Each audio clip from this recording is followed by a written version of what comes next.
바울이 아시아에서 복음을 전하고 싶었죠. 그런데 성령께서 길을 막으셨어요. 환상까지 보여주면서 마게도냐로 옮기라고 했죠. 그래서 드로아에서 배를 타고 사모드락의 섬을 경유해서 이제 유럽의 첫 땅 네아폴리에 도착을 했습니다. 거기서 다시 15km 정도를 걸어서 빌립보 성에 이제 갔어요. 지금의 빌립보는 약간 황량한 시골입니다. 지진이 나서 다 무너져서 성경 당시의 그런 유적들이 발굴을 해야만 나오는 그런 곳이에요. 그런데 이 당시는 빌립보가 대도시였다 그래요. 농업이 발달하고 상업이 발달하고 광물이 많이 나기 때문에 아주 부자 도시였습니다. 바울이 구체적인 환상까지 보고 이 빌립보에 왔기 때문에 얼마나 나름 기대가 컸겠어요. 그런데 막상 와보니까 할 일이 없는 거예요. 할 수 있는 일이 없는 거예요. 접촉점이 될 만한 유대인의 회당이 없기 때문에 어디서부터 어떻게 사역을 해야 될지 막막했습니다. 그래서 어떻게 했나요? 13장 상반절에 보면 안식일에 우리가 기도할 곳이 있을까 하여 문밖 강가에 나갔다라고 했죠. 바울은 지금 할 수 있는 것이 없을 때 어디로 나아갔어요? 하나님께 나아갔습니다. 기도할 장소를 찾아서 강가로 간 거예요. 보통은 길이 막히고 내가 할 수 있는 일이 아무것도 없구나라는 그런 상황에 직면하면 그냥 낭망하고 주저앉잖아요. 손을 놓고 말잖아요. 그런데 우리 그리스도인은 할 수 있는 것이 없는 것이 아니에요. 우리는 그때가 바로 뭐 할 때입니까? 기도할 때예요. 기도할 수 있다고요. 이럴수록 더 하나님을 바라보고 하나님이 길을 열어주시도록 기도해야 되는 것입니다. 이것이 바로 영적인 실력이고 이것이 믿음이에요. 제가 얼마 전에 회사에서 반도체 개발을 하는 그 젊은 청년하고 대화를 나눴던 적이 있어요. 근데 대화하는 가운데 제가 질문했어요. 연구하다가 막히는 일이 생기면 어떻게 하니? 최첨단 이 일을 하니까 어디서 뭐 물어볼 데도 없잖아요. 우리나라가 반도체 세계 1위인데 연구하다 막히면 이거 어떻게 하는지 궁금했어요. 그랬더니 1초도 망설임이 없이 대답하더라고요. 기도하죠. 기도해야죠. 와, 그래서 제가 깜짝 놀랐어요. 야, 저렇게 첨단 분야의 엔지니어가 일이 막히고 뭔가 답이 안 나올 때 기도한다는 대답을 한다는 것이 얼마나 기특합니까? 얼마나 놀랍습니까? 참 감사하다는 마음이 들었어요. 근데 우리 노희동 지사님도 이 자동차 부품 연구소장이시거든요. 근데 예전에 그런 얘기를 한 적이 있어요. 아무리 연구를 하고 아무리 이것도 해보고 저것도 해보고 다 해봐도 안 될 때가 있대요. 도대체 답을 찾을 수 없을 때가 사실은 너무 많대요. 그럴 때 어떻게 합니까? 그랬더니 신우회가 정기적으로 모이는 그 장소가 있는데 강당이 있는데 거기에 올라간다는 거예요. 거기 가서 혼자 기도한다는 거예요. 연구하는 사람들이 일이 막히면 기도하는구나. 엔지니어들이 그러기가 쉽지 않거든요. 자, 그러면서 제가 이런 분들이 있는 회사는 참 복받은 거다. 회사를 위해서 기도하는 사람들이 있으니까 얼마나 복받은 거예요. 그런 생각이 들었습니다. 바울은 기도할 곳을 찾아서 성문 밖에 어디로 갔대요? 강가로 갔다 그랬어요. 근데 왜 하필 강가로 갔을까요? 이 당시에 회당이 없는 곳에 사는 유대인들은 이 회당이 없으니까 강가 같은 곳에 모여서 이렇게 비공식 모임을 갖는 경우가 많았다 그래요. 바울이 그 정보를 들었는지 아니면 다른 곳에도 그렇게 하니까 뭐 강가를 찾아갔는지는 모르겠는데 거기를 갔어요. 강이라고 하면 뭐 한강, 낙동강 같이 이렇게 큰 거대한 강이 아닙니다. 지금 빌립보에 가면 이렇게 물이 흐르는 시냇가가 있어요. 성에서 좀 더 나가면 그런 곳인 거예요. 근데 바울이 도착했을 때 그 시냇가에 여인들이 있었습니다. 바울이 그들에게 다가가서 대화를 하고 그들에게 예수님을 전했어요. 근데 이들 가운데는 아마 이방인 남자와 결혼해서 이 빌립보 성에 살고 있는 유대인 여자도 있을 거예요. 또는 이 유대교를 받아들였거나 아니면 관심을 가진 여성들도 있을 거겠죠. 몇 명의 여성들이 있었던 것입니다. 근데 오늘 성경에 보면 그 중에 유일하게 이름이 나오는 사람이 있어요. 누구죠? 루디아가 유일하게 이름이 나와요. 루디아를 14절에 이렇게 소개하고 있습니다. 루디아가 어떤 사람인가 읽어봅시다. 두아디라 시에 있는 자색옥감 장사로서 하나님을 섬기는 루디아라 하는 한 여자가 말을 듣고 있을 때 바울의 말을 따르게 하신지라. 루디아는 소아시아의 두아디라 출신이래요. 그러니까 지금으로 말하면 터키예요. 그런데 빌립보에 이주해서 여기서 자색 옷감 장사를 하고 있어요. 지금으로 말하면 그리스죠. 그러니까 두아디라는 아주 최고급 이 자주색 염료가 나오는 그런 도시, 유명한 곳입니다. 지금이야 자주색 옷감 뭐 어디서나 구할 수 있는 흔한 거잖아요. 근데 이 당시는 그렇지 않았다고요. 자주색 옷감을 구하는 것이 너무나 어려웠어요. 왜냐하면 이 달팽이 같은 어패류에서 이거를 추출해내는데 그 공정이 매우 까다롭고 기술을 요하는 거였대요. 그리고 아주 소량만 채취할 수 있었기 때문에 이 자주색 옷감, 염료 이런 것들이 금값과 비슷할 정도로 아주 비쌌다라는 얘기가 있더라고요. 그러니까 이 자주색 옷은 누구만 입을 수 있는 거예요? 부자들만 입을 수 있는 거예요. 왕족, 귀족이 입는 옷에만 특별히 그 자주색 옷감이 들어갔다 그럽니다.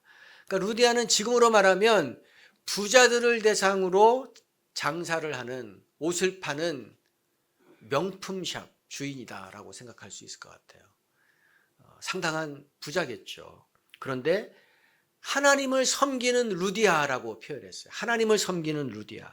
그가 유대교를 받아들인 이방인이지만 아직은 복음을 듣지 못했어요. 그렇죠. 근데 바울이 이제 이 루디아에게 복음을 전했습니다. 그럴 때 어떤 일이 일어나나요?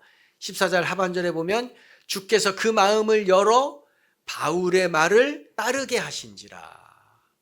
성령께서 루디아의 마음의 문이 열리도록 하셨다 그랬어요. 그래서 복음이 들리게 하셨고 그것을 받아들이고 따르게 하셨다고 본문이 얘기하고 있습니다. 그래요. 이처럼 예수님을 받아들이는 것은 사람의 의지나 누군가의 설득이나 논리적인 설명으로 되는 일이 아닙니다. 하나님이 마음을 열어주셔야만이 이 복음의 내용이 들려요. 내가 잘은 모르지만 내가 이 예수님을 좀 믿어야겠다, 따라봐야겠다는 그 마음이 생기는 것입니다. 우리는 이것을 이미 경험했어요. 여러분들은 이것을 이미 경험했기 때문에 여기에 있는 것입니다. 이 황금 같은 주말에 이 시간을 내서 예배를 드리는 거예요. 예수님 모르는 분들은 이해를 못하죠. 교회 가면 밥이 나오니, 교회 가면 돈이 나오니, 뭐 그렇게 이야기하잖아요. 뭐가 나온다고 가니? 근데 그리스도인들은 이 하나님을 예배하는 것이 기쁨이라고요. 우리의 특권이기 때문에 기쁨으로 나오는 거라고요. 이게 구원받은 자의 특징이에요. 근데 오늘은 이 루디아의 믿음이 어떤 것인지를 오늘 몇 가지 생각해 보고자 합니다. 첫 번째, 루디아는 하나님을 사모하는 사람입니다. 읽어봅시다. 하나님을 사모하는 사람입니다.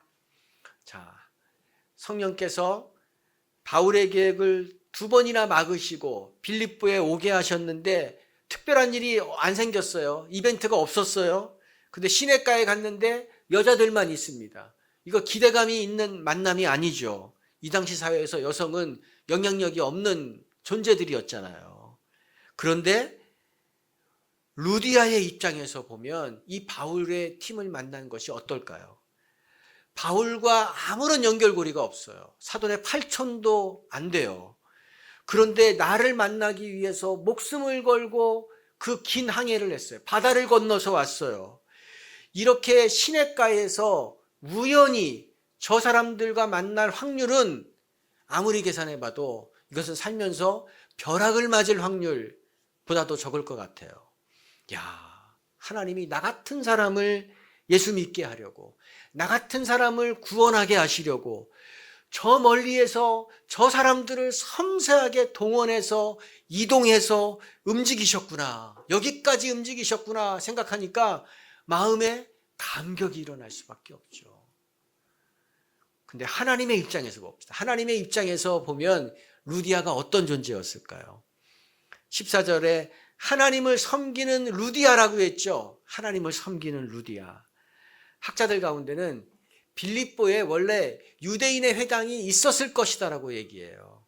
그런데 이 글라우디우스 로마 황제가 로마에서 유대인들을 다 쫓아내는 정책을 폈거든요. 사도행전에 나와요. 그런데 빌립보도 이 로마시의 정책을 따라서 그 안에 있는 유대인들을 다 추방했을 것이다. 그러니까 유대인 가정들이 다 떠났어요. 유대인 남자 10명이 돼야지 회당이 구성이 되잖아요. 유대인이 없으니까 회당도 당연히 폐쇄된 거죠. 없어진 거죠. 그래서 남겨진 여자들만, 비유대인들만 강가에 모여서 자기들만의 모임, 자기들만의 예배를 할 수밖에 없었던 것입니다. 생각해 보세요. 지금 유대인 추방이 이루어졌습니다. 얼마나 도시가 공포스러웠겠어요. 이런 분위기에서 유대인들이 믿는 하나님을 믿는다는 것은 매우 매우 위험한 일입니다. 그러므로 루디아는 유대인들이 다 떠나갔을 때에, 회당문이 닫혔을 때에 하나님 믿는 것을 포기하는 것이 안전해요. 굳이 고난을 자처할 이유가 없다고요. 그런데도 어디에서 모여서 이들이 예배를 드렸죠? 어디에서? 강가에서. 리버뷰를 찾아서 거기서 모였나요? 아니죠. 낭만적인 장소가 아니에요. 강가에서 모였다는 것은 비 오면 비 맞는 것이고 바람 불면 바람 맞으면서 예배를 드렸다는 거예요. 오늘날 예배 장소가 없어서 우리가 강가에서 모이겠습니다. 강가에서 예배 드립니다. 그러면 누가 올까요? 얼마나 올까요? 얼마나 그 예배가 지속될까요? 그렇죠. 근데 루디아는 부유층을 상대로 장사하는 사람이잖아요. 특별히 자기의 가게를 번창시키려면 사회적 위상이 있는 사람들을 만나야 되고 또 구매력이 있는 부자들을 만나야지 내 사업에 도움이 돼요. 그런 사람들 모이는 사교 클럽에 부지런히 쫓아다녀야 된다고요. 그리고 그들이 싫어하는 일은 해서는 안 돼요. 그런데 강가에서 만나는 사람들은 누구예요? 정말로 보잘것없는 여인들이라고요. 자기 사업에 하나도 도움이 안 돼요. 인생에 도움이 안 돼. 이익이 안 돼요. 마이너스예요. 루디아는 하나님을 떠날 이유가 훨씬 더 많은 사람이라고요. 그런데 어떻게 했습니까? 끝까지 하나님을 섬겼고 하나님을 예배했다는 것입니다. 지금 빌립보에 목회자가 없습니다. 영적 리더가 없어요. 건물도 없습니다. 예배할 때 음악도 없습니다. 모기만 달려드는 그 물가에서도 이들은 오직 하나님만 바라보고 예배를 드렸어요. 루디아는 다 떠날지라도 나 혼자만 그 강가에 남아 있을지라도 끝까지 남아서 예배 드릴 사람이에요. 하나님에 대한 간절함, 하나님에 대한 사모함이 얼마나 큰지 느껴지지 않나요? 다윗이 이런 마음이 있었어요. 시편 63편에 보면 다윗이 유대 광야에서 하나님을 예배한 그 이야기가 나와요. 유대 광야에서 쫓겨다니면서 혼자 그 도망자로 살아가면서 했을 때 그가 어떻게 예배했는지 시편 63편 1절을 한번 보겠습니다. 다윗의 마음을 한번 느껴보세요. 하나님이여 주는 나의 하나님이시라. 내가 간절히 주를 찾되 물이 없어 마르고 황폐한 곳에서 내 영혼이 주를 갈망하며 내 육체가 주를 앙망하나이다. 다윗이 지금 어디서 예배하고 있다 그랬죠? 물이 없어. 물이 없는 곳이에요. 마르고 황폐한 땅에서 하나님을 예배한대요. 물이 없고 마르고 황폐한 곳은 죽음의 땅입니다. 사람이 살 수 없는 땅이에요. 광야 한복판에서. 그런데 그가 하나님을 향한 마음은 어떻다 그랬어요? 간절히 주를 찾습니다. 내가 주를 찾고 갈망합니다. 내가 주를 앙모합니다. 라고 얘기했어요. 이게 진짜 믿음 아닌가요? 내 기분이 좋고 일이 잘 되고 아무 문제 없을 때는 이방인들도 찬양하고 이방인들도 할렐루야라고 외쳐요. 진짜 신앙은 이렇게 광야에 내던져졌을 때 홀로 내동댕이 쳐진 것처럼 느껴졌을 때 여기에서 어떻게 반응하느냐에 따라 드러나는 것입니다. 역대하 16장 9절에 한번 읽어봅시다. 여호와의 눈은 온 땅을 두루 감찰하사 전심으로 자기에게 향하는 자들을 위하여 능력을 베푸시나니. 이 하나님의 눈에 루디아가 포착이 됐어요. 왜요? 하나님은 전심으로 자기를 찾는 자들을 보신다 그랬잖아요. 온 마음이 하나님을 향해 있는 루디아, 하나님이 이 여인을 지나칠 수가 없는 거예요. 눈에 띄지 않을 수가 없죠. 그래서 하나님은 이 루디아를 위해, 강가에서 하나님을 찾고 있는 이 루디아를 위해서 바울의 계획을 막으시고 빌립보로 보내서 또 시냇가에 있는 그 루디아를 만나러 오게 하신 것입니다. 하나님을 사모하면 결국은 좋은 일이 일어나요. 이렇게 좋은 일이 일어나는 것입니다. 여러분 믿으시나요? 하나님을 사모하면 정말로 좋은 일이 일어나요. 사도행전 10장에서 고넬료가 이런 경우죠. 이방인이었지만 그가 하나님을 사모하고 하나님을 경외하는 사람이었어요. 은밀하게 구제하는 사람이었습니다. 그러자 하나님이 그것을 보시고 천사를 보내서 야, 너의 기도, 너의 구제, 이것이 나에게 상달이 되었다. 내가 더 그거 보고 있었다라고 말씀하시잖아요.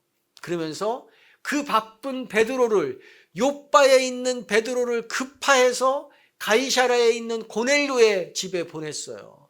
그래서 그 집에 있는 모든 가족들, 모든 사람들을 다 복음을 듣게 하고 구원을 받게 했잖아요. 이방인 최초의 그리스도인이 되는 영광을 이 고넬료가 받습니다. 이렇게 하나님을 사모하면 좋은 일이 일어나요. 내가 한 것과는 비교될 수 없는 더 좋은 일이 일어난다는 것을 여러분 믿으시기 바랍니다. 하나님 사모하기만 하면 이런 일이 일어나니까 얼마나 감사한 일이에요. 목사로서 저의 역할은 이 비밀을 알려주는 겁니다. 이 비밀을 알려주는 거예요. 근데 문제는 믿는 사람이 없다는 거예요. 믿지를 않는다는 거예요. 제 마음이 답답해 죽겠어요. 몸이 병이 날 지경이에요. 왜 이걸 안 믿는지, 왜 이렇게 안 하는지, 이거 어떻게 해야 되는지 너무너무 속상해요. 하나님을 사모하는 것이 가장 잘 사는 길이라는 것을 여러분 믿으십시오. 여러분 어떤가요? 여러분 뭘 간절히 사모하시나요?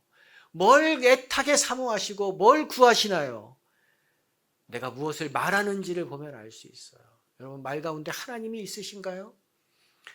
내가 무엇을 찾고 무엇을 구하는지 보면 알 수 있어요. 여러분 하나님을 찾고 계신가요? 내가 누구를 만나는지를 보면 알 수 있어요. 여러분 하나님을 사모하는 사람들을 만나시나요? 집도 가출하고 학교도 다니지 않는 학교 밖 비행 청소년들과 어울리면서 나는 학교가 싫어요. 나는 학교가 맞지 않아요. 나는 학교가 재미없어요. 학교에 가고 싶지 않아요. 학교가 문제가 많아요. 이렇게 얘기한다면 어떤가요? 이거 어떻게 해야 돼요? 그래, 학교를 그만둬라 라고 얘기하면 문제가 해결되나요? 아니죠. 그 학교 밖 비행 청소년들과 만나는 거를 끊어야 돼요. 끊어야만이 학교가 사랑스럽고 학교를 좋아하게 되고 공부를 하게 된다고요. 여러분 하나님을 사모하는 사람과 함께 하시기 바랍니다. 그렇게 하시겠습니까? 하나님을 사모하는 사람과 함께 해야지 나도 덩달아 하나님을 사모할 수 있게 돼요. 제가 지난달에 우리 모임에 갔는데 한 10년여 만에 거기서 처음 다시 만난 분이 계셨어요. 근데 그 사이에 파킨슨병이 걸리셨더라고요. 8년 정도 됐대요. 젊은 분이신데 한쪽을 잘 못 쓰세요. 너무 참 이거 어떻게 참 위로를 해야 될지 모르면서 이렇게 대화를 이어갔는데 말씀하시기를 내가 이 병을 앓고 나서 가장 먼저 2가지를 끊었습니다 라고 하시더라고요. 뭘 끊었습니까? 그랬더니 첫 번째로 정치를 끊었대요.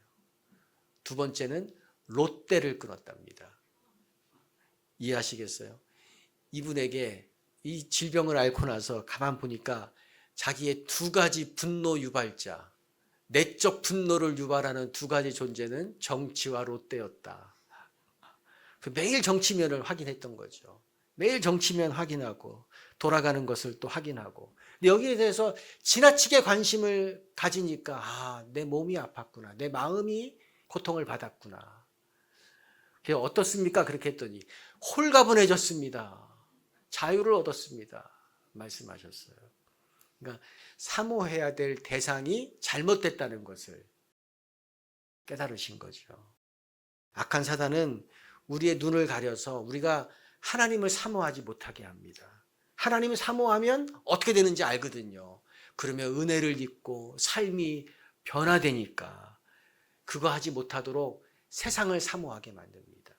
그러면 영적으로 메말라가고 또 영적으로 빈곤해지고 더 나아가서 영적 아사 상태에 빠지고 더 나아가서 이제는 하나님을 거역하는 자리, 하나님을 대적하는 자리로까지 나아간다는 것을 너무나 잘 알기 때문이에요. 하나님을 사모하는 것이 우리가 살 길인 것을 여러분 믿으시기 바랍니다. 돈 드는 일도 아니잖아요. 마음으로만 하면 되는 일이라고요. 근데 왜 안 하십니까? 이거 해야 되는 것입니다. 두 번째, 루디아는 하나님을 따르는 사람입니다. 읽어봅시다. 하나님을 따르는 사람입니다. 루디아는 예수님을 받아들인 후에 가족들도 이제 다 불러 모아서 복음을 듣게 했습니다. 그리고 모두가 다 침례를 받았어요. 온 가족이 다 침례를 받았어요. 그리고 바울에게 한 가지 요청을 합니다. 우리 집에 와서 묵으십시오. 15절 읽어볼까요? 그 내용이에요. 그와 그 집이 다 침례를 받고 우리에게 청하여 이르되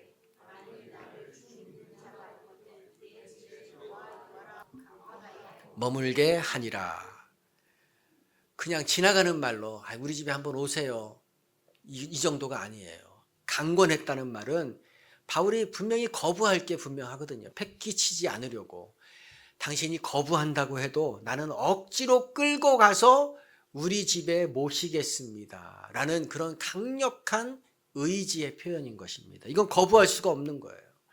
바울의 전도팀의 숫자가 우리가 아는 사람만 한 4명 정도 되잖아요. 작지 않아요. 바울이 있죠. 바울의 파트너 실라가 있죠. 또 디모데를 데리고 왔잖아요. 또 누가가 합류했죠. 근데 제 생각에 이거 외에도 다른 이름이 나오지 않는 스태프들이 분명히 있었을 것 같아요. 이들에게 잠자는 공간만 제공하는 것이 아닙니다. 이들의 모든 생활을 책임지겠다는 거예요. 여러분, 집이 아무리 크고 아무리 부자여도 이렇게 하는 건 어려운 일이에요. 장사하는 사람은 셈이 빠르잖아요. 야, 이 정도 인원이 밥을 먹고 잠을 자고 전기요금, 수도요금, 뭐 난방비 이거 다 계산하면 하루에 얼마 정도 들 것이다. 또 이거 언제까지 무기한으로 있는 것인데 이러면 야, 이거 감당해야 될 재정이 얼마나 크다는 것을 다 안다고요. 또 이것은 불편도 감수해야 되는 일이 얼마나 불편한 일이에요. 희생하는 일입니다. 그런데도 했어요. 덕분에 바울의 팀은 빌립보에 와서 허름한 여행자 숙소 같은 데서 지금 기거하고 있겠죠. 루디아의 섬김으로 편안한 집에서 집밥을 먹고 이렇게 있는다는 것이 얼마나 마음의 기쁨과 평안을 줬겠어요. 참 감사했을 거예요. 근데 또 생각해보면 루디아가 완전 초신자인데 어떻게 이런 마음을 가졌을까요? 이런 생각은 할 수 있지만 이것을 어떻게 실행을 했을까요? 아마 기도했을 것 같아요. 하나님이 보내주신 저분들을 위해서 하나님 내가 좀 할 수 있는 일이 뭘까요? 기도했을 때 하나님이 야, 너의 집에 머물게 해라. 그런 마음을 주신 것 같아요. 그런데 그것을 어떻게 했죠? 그대로 순종했어요. 그대로 순종했어요. 부자이기 때문에 쉽게 한 것이 아닙니다. 이것은 하나님을 삶의 주인으로 모셨기 때문에 이렇게 할 수 있었던 것이라는 것을 여러분 믿으시기 바랍니다. 이전에 루디아는 세상에 부를 쫓던 사람이에요. 돈을 쫓으며 살던 사람입니다. 근데 그가 하나님을 믿고 이제 예수님의 복음까지 영접한 이후에 하나님의 말씀을 따르는 자로, 하나님의 말씀을 쫓는 자로 완전히 변화되었어요. 내 생각이 1번이 아니고 내 생각이 기준이 아니고 하나님의 마음, 하나님의 뜻이 내 인생의 1번이 돼버린 거예요. 이것이 그리스도인의 정상적인 모습입니다. 그런데 오늘날 제가 이렇게 보면 예수님은 믿지만 예수님 말씀을 따르는 것에는 별로 관심이 없는 분들이 너무 많아요. 예수님은 믿지만 내가 사는 것은 내 방식대로, 내 기준대로, 내 생각대로 살아가겠습니다 라고 말하시는 분들, 말로는 안 하지만 실제로 그렇게 살아가는 분들이 있어요.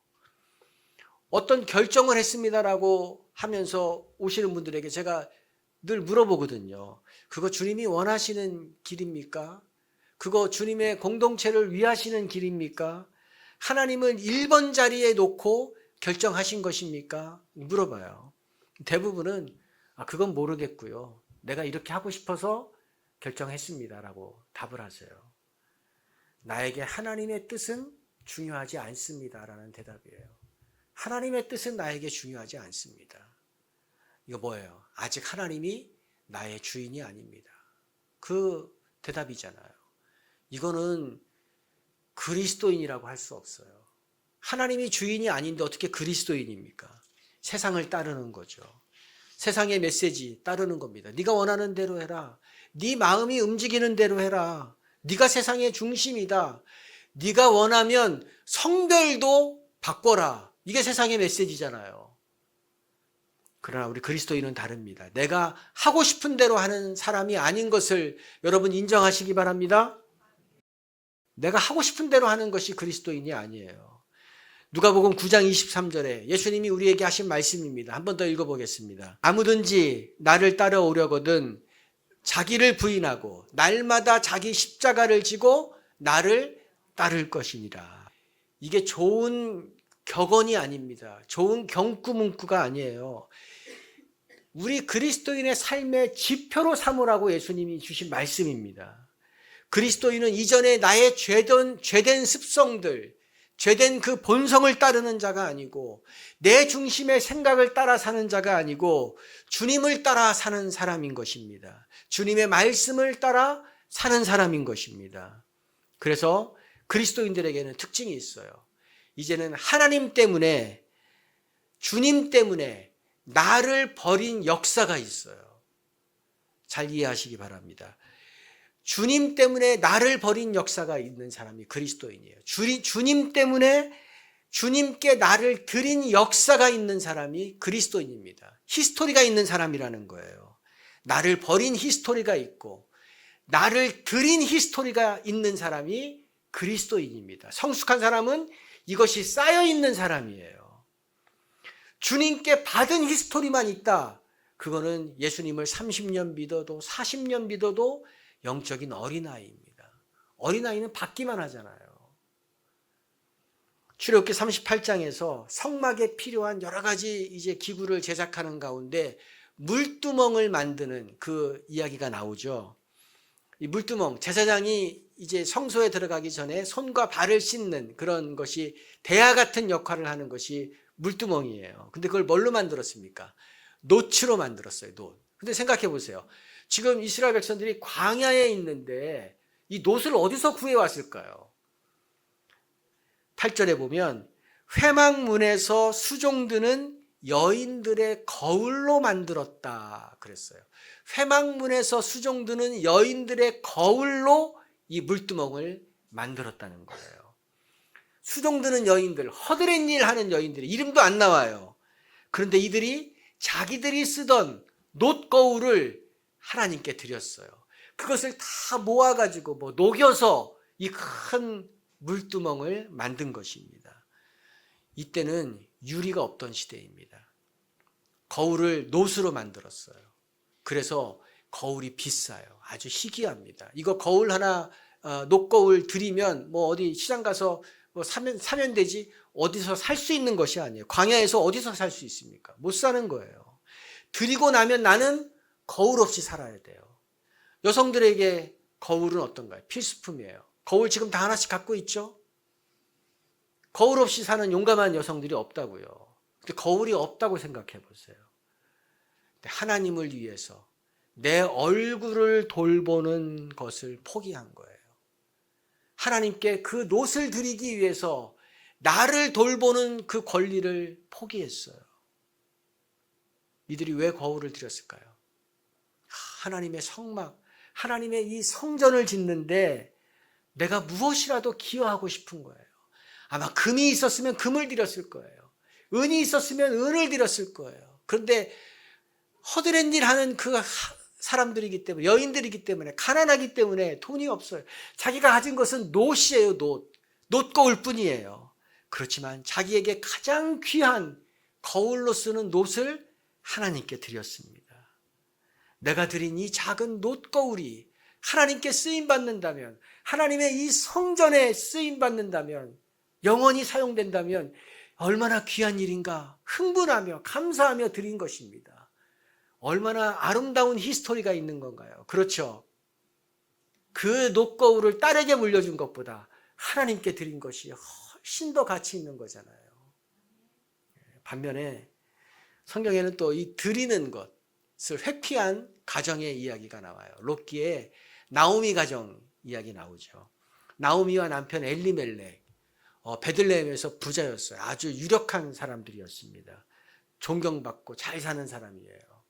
그런데 갑자기 기근이 그 지역에 찾아왔죠. 엘리멜렉이 가족들을 데리고 어디로 이주합니까? 모압으로 이주를 했어요. 근데 학자들은 엘리멜렉이 먹고 살기 힘들어서 살기 위해서 모압으로 이주하지 않았을 수도 있다라는 얘기를 해요. 왜냐하면 그가 땅을 많이 가진 부자였기 때문에 자기 가족이 사는 데는 문제가 없었을 거라는 거죠. 근데 기근이 계속되니까 자기 재산으로 이제 가난한 친척들도 구제해야 되고 가난한 이웃들도 돌봐야 되는 거예요. 이거 언제 끝날지 몰라요. 그러니까 자꾸 내 재산이 축나는 거죠. 이것이 아까웠어요. 하고 싶지 않은 거예요. 그래서 재산을 정리해서 모압으로 떴습니다. 투자 이민을 한 것입니다. 난민이 아니에요. 투자 이민했어요. 거기서도 나름대로 대우를 잘 받은 것 같아요. 이들의 계획은 기근이 끝날 때까지 내가 모압에 머물면서 거기서 새로운 사업을 해야지. 그러면 베들레헴에 있으면 내 재산이 축나는데 모압에서는 내 재산이 증식하는 일이 있으니까 얼마나 좋은 일인가. 인간적으로 보면 아주 빠른 길이고 약삭 빠른 길이고 이익을 얻는 좋은 길이죠. 그런데 이게 하나님의 말씀을 따르는 길인가요? 말씀을 따르는 길이 아니에요. 하나님은 이미 신명기서를 통해서 모압 사람은 여호와의 총회에 들어올 수 없다라고 말씀하셨어요. 모압, 암몬 이쪽과는 교류하지 말라는 거예요. 그런데도 나오미와 이 가족 엘리멜렉은 갔습니다. 왜? 하나님 말씀보다 하나님께 드리는 것보다 내가 사는 것이 내 유익을 쫓은 거죠. 어떻게 됐나요? 모압으로 가고부터 이 집안이 이제 쇠퇴의 길, 고통의 길에 빠지기 시작합니다. 남편 엘리멜렉이 갑자기 죽었어요. 그것도 슬픈데 결혼한 두 아들이 죽습니다.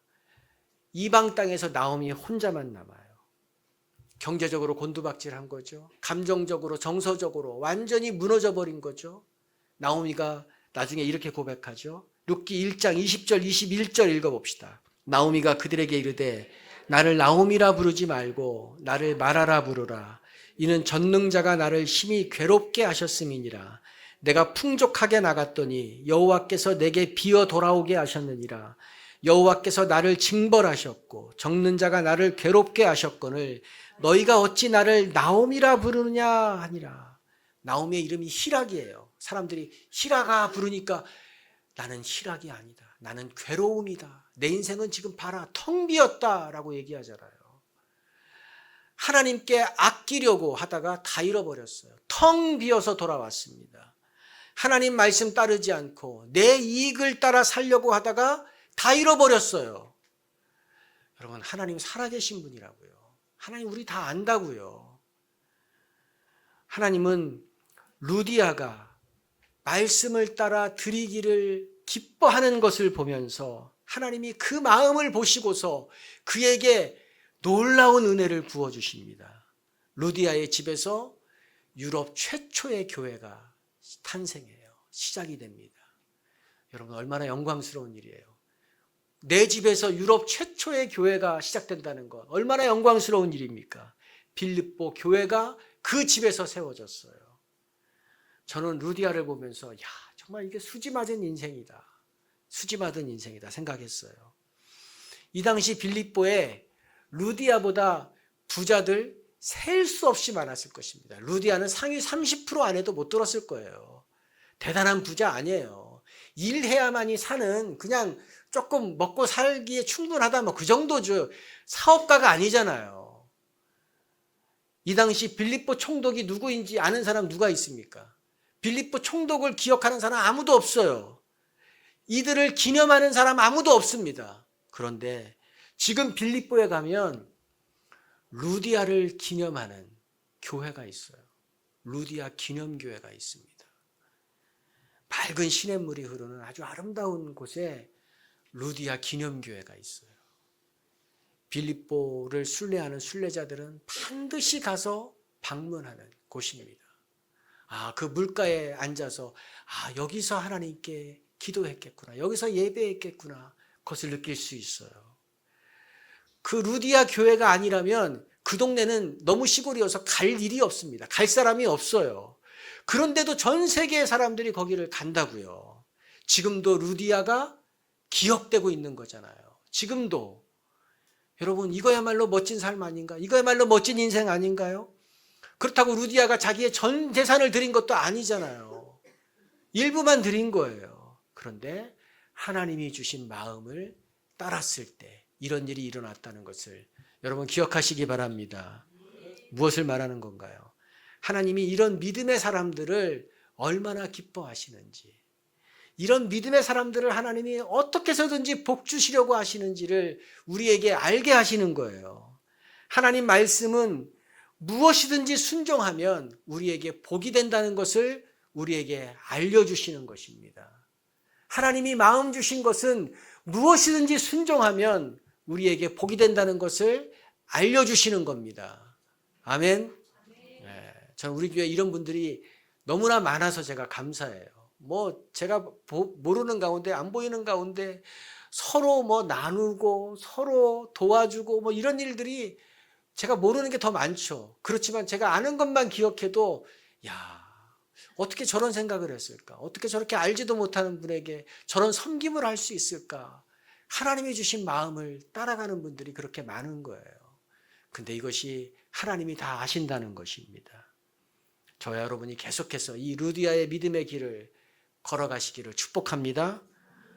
나는 힘들어요. 나는 시험에 들었어요. 나는 뭐가 마음에 안 들어요. 나는 뭐 때문에 상처받았어요. 이런 투정하는 것은 어린아이예요. 어린아이예요. 이런 얘기하면서 또 이런 얘기 들으면서 세월을 보내는 것은 아깝다고 생각해요. 우리가 그럴 시간이 없잖아요. 하나님을 간절히 사모하기도 바쁜데, 하나님을 간절히 따르기도 바쁜데, 하나님께 드린 히스토리를 쌓기도 바쁜데, 이런 것에 에너지를 쏟고 싶지 않거든요. 여러분도 그렇죠? 하나님께 마음을 드림으로 하나님의 마음을 시원케 하는 여러분 되기를 주님의 이름으로 축복합니다. 그러면 루디아처럼 하나님이 빛나게 하는 인생 될 줄로 믿습니다. 우리가 그 믿음의 길을 걸어갈 때에 우리 공동체가 하나님이 빛나게 하시는 그런 공동체 될 줄로 믿습니다. 함께 기도합시다. 오늘 하나님이 루디아 가운데 어떤 일을 행하셨는지를 보았습니다. 하나님을 간절히 사모하는 것이 없으면 영적으로 아픈 겁니다. 하나님의 말씀을 힘을 다해서 따르는 것에 관심이 없으면 나는 세상을 힘을 다해 따르고 세상의 관심에 흠뻑 젖어 있는 삶인 것입니다. 내가 하나님께 드린 히스토리가 없고 내가 하나님을 위해서 버린 히스토리가 없으면 나는 영적인 아주 어린아이인 것이 드러내는 거예요. 투정만 부리고 있다. 그런 어린아이다라는 것이죠. 그러나 이제 우리가 삶의 태도를 바꿔야 됩니다. 루디아처럼 하나님을 간절히 사모하는 자로, 하나님이 말씀하신 것은 그것이 무엇이든지 작은 것일지라도 순종하고 따를 때에 하나님이 루디아의 삶을 빛나게 하신 것처럼, 하나님이 은혜를 주지 않을 수 없는 사람으로 만든 것처럼 하나님, 내 삶이 그렇게 되기를 원합니다. 내 삶에 하나님의 은혜가 머무는, 하나님의 시선이 머무는 그런 삶이 되기를 원합니다. 우리 가정에 하나님의 은혜가 머무는 그런 가정이 되기를 원합니다. 우리 공동체가 하나님의 그 은혜가 머무는 공동체가 되기를 원합니다. 그러기 위해서 더 주님을 사랑하겠습니다. 더 주님을 사모하겠습니다. 앙망하겠습니다. 하나님의 말씀을 따르고 하나님을 따른 그 역사, 히스토리를 쌓아가는 삶을 살아가겠습니다. 같이 기도하며 나아갑시다. 하나님, 그렇습니다. 하나님을 간절히 사모하는 삶을 살기 원합니다. 하나님을 간절히 따르는 삶을 살기 원합니다. 하나님을 따르기 위해 나를 드린 히스토리가 있는 삶이 되기를 원합니다. 하나님, 그런 삶이 되게 하여 주시옵소서. 하나님, 세상의 관심과 하나님 세상의 역사와 또 세상이 우리에게 주는 것들에 흥미를 느끼고 또 거짓된 사단의 그 속삭임에 흔들리며 살아가는 그런 어리석은 인생이 되지 않게 도와주십시오. 다윗이 그 광야에서도 하나님을 부르짖었던 것처럼, 루디아가 혼자 남아서도 하나님 그 강가에서도 하나님을 예배했던 것처럼, 하나님 그런 간절함이 우리 가운데 있게 하여 주시옵소서.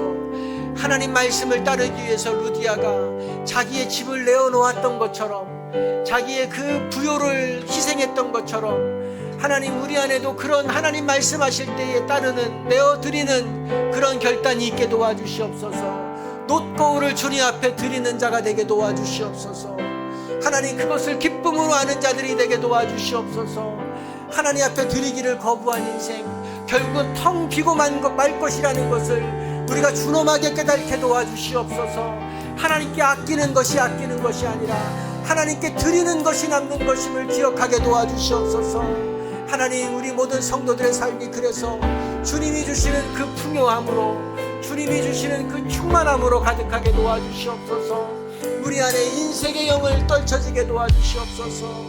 하나님, 우리 안에 그 간절함을 다시 회복시켜 주시옵소서. 주님이면 충분합니다. 주님의 은혜가 배고픕니다. 하나님, 이것이 우리의 외침이 되게 도와주시옵소서. 홀로 남겨서 찬양하는 자들이 되게 도와주시옵소서. 홀로 예배하는 자들이 되게 도와주시옵소서. 주님만으로 만족합니다 고백하는 자들이 되게 도와주시옵소서. 하나님, 우리의 공동체가 그렇게 되게 하여 주시옵소서. 계속해서 우리를 그렇게 이끌어 주시옵소서. 예, 주님이여 도와주시옵소서. 또 한 가지 중보기도 합시다. 하나님을 간절히 사모하지 않으면 그것으로 끝나는 것이 아니라 세상을 사모하게 되고, 마치 바닷물을 마시는 것처럼 그런 잘못된 것을 마심으로 말미암아 계속 가라고 영혼이 죽어가는 인생을 살아가게 되는 것입니다. 하나님, 영혼의 목마름이 없는 자들에게 하나님 다시 한번 그들의 가란 마음을 부어주시옵소서. 또 특별히 우리의 자녀 세대들에게 하나님을 향한 갈급함을 갖는 하나님 그런 세대들로 변모되게 하여 주시옵소서. 우리 성도들 가운데 그런 영적인 둔감함에 빠져 있는 자들을 다시 한번 깨워 주시옵소서. 예배를 사모하고 하나님을 사모하는 것으로 변화되게 도와주시옵소서. 우리 한번 중보합시다. 주님, 그렇습니다. 영혼의 둔감함 가운데 있는 자들을 위해서 기도합니다. 하나님, 영혼의 그 막막함 가운데 있는 자들을 위해서 기도합니다. 세상에 발을 담그고 살면서 하나님 그것이 잘못된 것인지도 모르고 그것을 향해서 나아가는 자들을 위해서 기도합니다. 하나님, 바닷물을 마시지 않게 도와주십시오. 생수 대신 예수님을 마시게 도와주시옵소서. 하나님, 그들의 그 둔감한 마음을 다시 한번 돌이켜 주시옵소서. 하나님, 주님을 사모하지 않으면 죽는다는 것을 기억하게 도와주시옵소서. 텅빈 인생이 되기 전에 아버지 앞으로 돌아오게 하여 주시옵소서. 우리의 자녀들이 다시 한번 변모되기를 원합니다. 우리의 다음 세대가 다시 한번 하나님을 찾는 세대가 되기를 원합니다. 루디아와 같은 영성을 회복시켜 주시옵소서. 주님, 그런 은혜를 내려주시옵소서. 할렐루야, 그런 은총을 내려주시옵소서. 예, 주님이여 도와주시옵소서.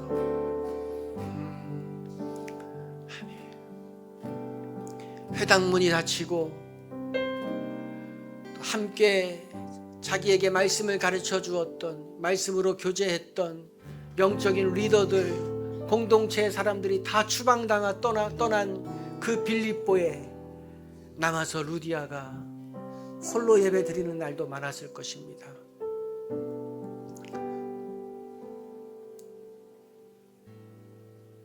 그럼에도 불구하고 그가 강가에 나아가서 하나님의 얼굴을 구하며 하나님의 은혜를 구하며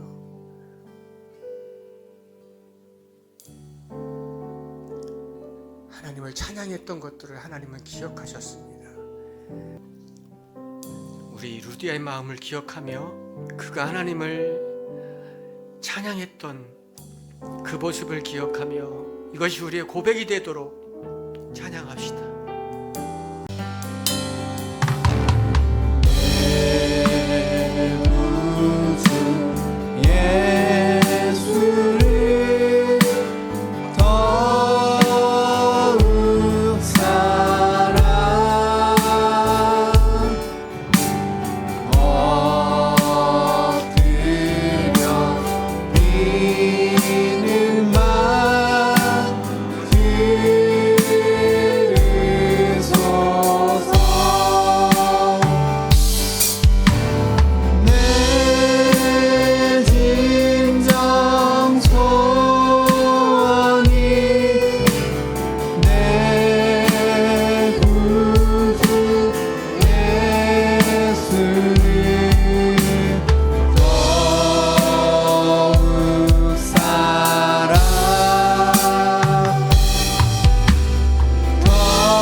여성들만 2절 부르겠습니다.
사랑하는 주님, 비를 맞으면서도 바람을 맞으면서도 그 강가에서 홀로 하나님을 찬양하고 예배했던 그 여인을 기억하시고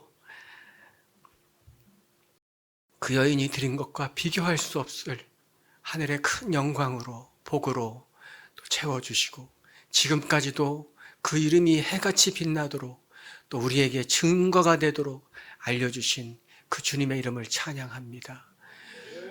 우리 성도들이 은밀하게 하나님을 섬기며 하나님께 기도하며 하나님 앞에 자신을 내어드린 것들을 주님이 다 알고 계시고 주님이 다 갚아주실 것을 믿습니다. 우리가 그날을 기억하며 계속해서 믿음의 항진을 해나가게 하여 주시옵소서.